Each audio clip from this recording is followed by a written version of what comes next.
भारत और चीन का विवाद जग जाहिर है। चीन पाकिस्तान के साथ मिलकर ना जाने कितनी बार भारत पर अंतरराष्ट्रीय मंचों पर उंगली उठा चुका है। ना जाने कितनी बार वो पाकिस्तान की सरजमी पर पल रहे भारत के दुश्मनों का साथ दे चुका है, क्योंकि चीन और भारत की दुश्मनी पुरानी है। भले ही आज भारत के बाजारों में चीन का सामान सबसे ज्यादा बिकता हो, लेकिन चीन ने हमेशा ही भारत की पीठ में छुरा घोंपने का काम किया है। 1962 का भारत चीन युद्ध तो आपको याद ही होगा।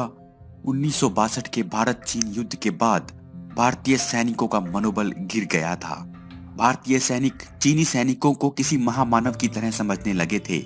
लेकिन इसके बाद 1967 में एक ऐसी लड़ाई हुई जिसने भारतीय सैनिकों के मन से चीनी सैनिकों का खौफ पूरी तरह से निकाल दिया। इस लड़ाई ने न केवल भारत के सैनिकों का मनोबल बढ़ाया, बल्कि कुछ हद तक चीन को सबक भी सिखा दिया। इस लड़ाई के बाद सिक्किम को भारत में शामिल कर लिया गया था। आइए आपको बताते हैं कैसे भारत ने 1967 की लड़ाई में चीन को नाको चने चबवा दिए थे। लेकिन उससे पहले अगर आपने हमारे चैनल अजब गजब फैक्ट्स को अभी तक सब्सक्राइब नहीं किया है तो जल्दी से कर लें, ताकि आप देख सकें हमारे वीडियो सबसे पहले। चीन अक्सर सीमा पर विवाद बढ़ने पर 1962 के युद्ध को याद करने की नसीहत भारत को देता रहता है। लेकिन चीन 1967 की उस लड़ाई को भूल जाता है जब भारत के सैनिकों ने सैकड़ों चीनी सैनिकों को मौत के घाट उतार दिया था। 1965 के भारत पाकिस्तान युद्ध के बाद चीन भारत पर दबाव बना रहा था। चीन की सीमा पर भारत और चीन के सैनिकों में अक्सर धक्का मुक्की हो जाती थी। 6 सितंबर 1967 को भारतीय सैनिकों और चीन के सैनिकों में हुई धक्का मुक्की में चीन के एक बड़े अधिकारी को धक्का लग गया और गिरने से उसका चश्मा टूट गया। इस धक्का मुक्की को देखते हुए भारत की सेना ने चीनी सीमा पर तार की बाड़ लगाने का फैसला लिया। तार की बाड़ लगाते हुए चीन का हमला। सैनिकों में तनाव को कम करने के लिए भारतीय सैनिक नाथुला से सेबुला तक बाड़ लगा रहे थे। 11 सितंबर को सेकंड ग्रेनेडियर्स बटालियन के सैनिकों और इंजीनियर्स ने वहां बाड़ लगाने का काम शुरू किया।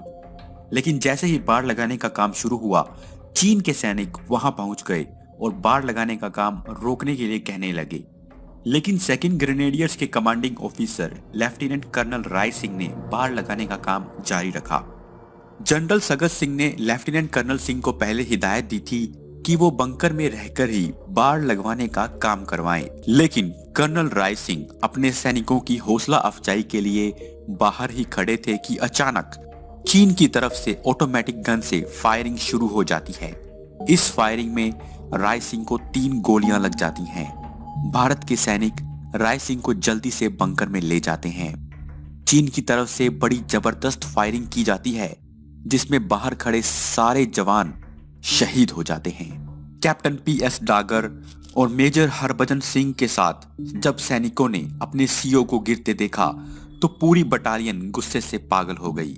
भारत के सैनिकों ने बंकरों से बाहर आकर सीधा हमला बोल दिया और बहुत से चीनियों को सबक सिखाया। इस लड़ाई में कैप्टन डागर और हरभजन सिंह भी शहीद हो गए। अपने सैनिकों को मरता देखने के बाद जनरल सगत सिंह ने नीचे से तोपें मंगवाई और तोपों से चीनियों पर हमला करने का आदेश दे दिया। उस समय तोप से हमला करने का आदेश देने का अधिकार सिर्फ प्रधानमंत्री के पास था। लेकिन अपने सैनिकों की शहादत का बदला लेने के लिए सगत सिंह ने यह कदम उठाया। तोपों से हुए हमले में चीनियों को भारी नुकसान पहुंचा। भारत के सैनिक ऊंचाई पर थे, जिसका उन्हें फायदा मिल रहा था, जबकि चीन के सैनिक नीची जगह पर थे, जिससे उनकी गोलियां बेकार हो रही थी। इस लड़ाई में 300 के करीब चीनी सैनिक मारे गए थे और ये लड़ाई 3 दिनों तक चली थी।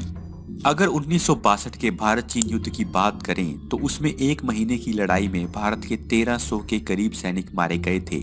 लेकिन इस लड़ाई में 3 दिन में ही चीन के 300 सैनिक मारे गए थे। इसके बाद युद्ध विराम की घोषणा की गई तो चीन ने आरोप लगाया कि भारत के सैनिकों ने चीन की सीमा में घुसने की कोशिश की थी।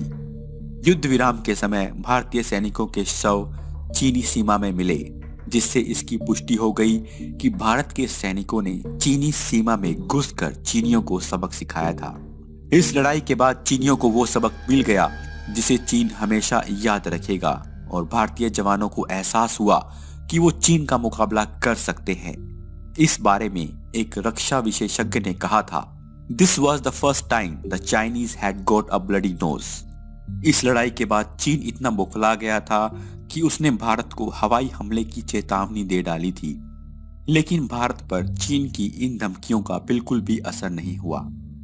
चीन इस लड़ाई का बदला लेने के लिए 1 अक्टूबर 1967 को चावला इलाके में फिर से भारत पर हमला करता है। इस लड़ाई में चीन का मुकाबला भारत की गोरखा राइफल्स और जैक राइफल से होता है। भारतीय बटालियन ने इस लड़ाई में भी चीन के सैनिकों के छक्के छुड़ा दिए। भारतीय सैनिकों ने चीनी सैनिकों को चीनी सीमा में 3 किलोमीटर तक धकेल दिया था। 15 सितंबर 1967 को युद्ध विराम के समय सैम मानेकशॉ, जनरल जगजीत सिंह अरोड़ा और जनरल सगत सिंह ने भारतीय सैनिकों के शव प्राप्त किए। 1971 की जंग में भी इन्हीं तीनों ने प्रमुख भूमिका निभाई थी।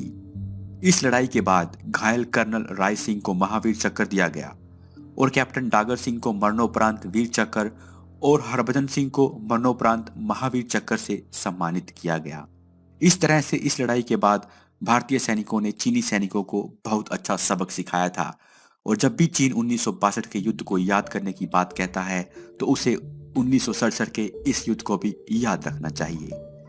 दोस्तों, आपकी क्या राय है? अगर भारत और चीन में युद्ध होता है तो कौन जीतेगा? आप हमें कमेंट करके जरूर बताएं। आपसे फिर मुलाकात होगी एक और वीडियो के साथ। धन्यवाद।